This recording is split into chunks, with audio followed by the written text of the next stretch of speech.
What is it? Alcatel's A3 XL is a big phone without a big price tag. In fact, it's one of the very few phablets available in Australia under $500.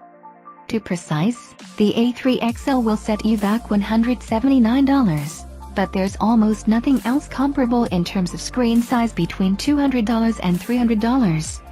The second cheapest 6-inch or so phone we could find was Oppo's R9s Plus at $648.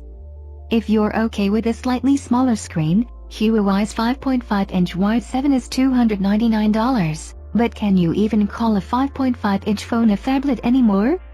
We think not.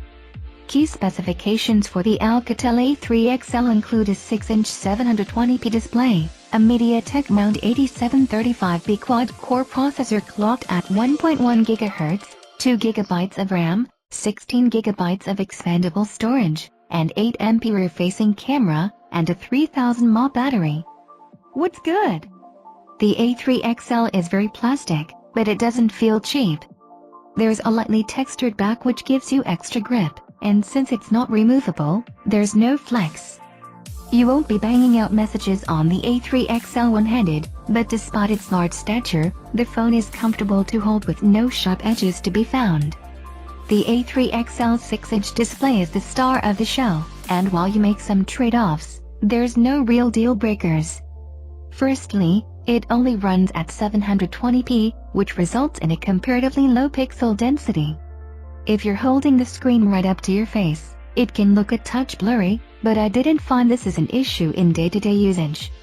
Colors can be a little washed out, and viewing angles are a touch more limited than on pricier phones, but the screen is reasonably bright.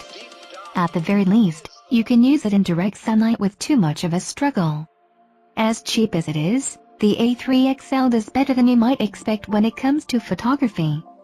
It's fairly easy to get good shots during the day.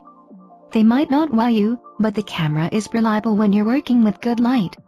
Images could use a bit of extra saturation from time to time, which you can always dial up using Instagram or another editing app, and harsh lighting will result in either blowout or a darker photo, but we were impressed by the A3 XL's consistency.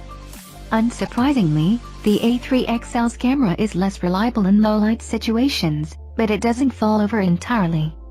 While it's more prone to motion blur and picking up noise, you can still take passable photos. It might take a couple of tries to get focus right, especially if there is movement in your shot, but it's nonetheless possible to capture alright shots in all but the darkest of environments. The A3 XL's 3000 mAh battery is a bit smaller than you'd expect in a 6-inch device. Other similar-sized smartphones will push as far as 4000 mAh, but it's enough capacity to last the day. Topping up the A3 XL can take quite some time though. Charging the phone from empty to flat will require about 3 hours. Needless to say, don't forget to plug this in at bedtime.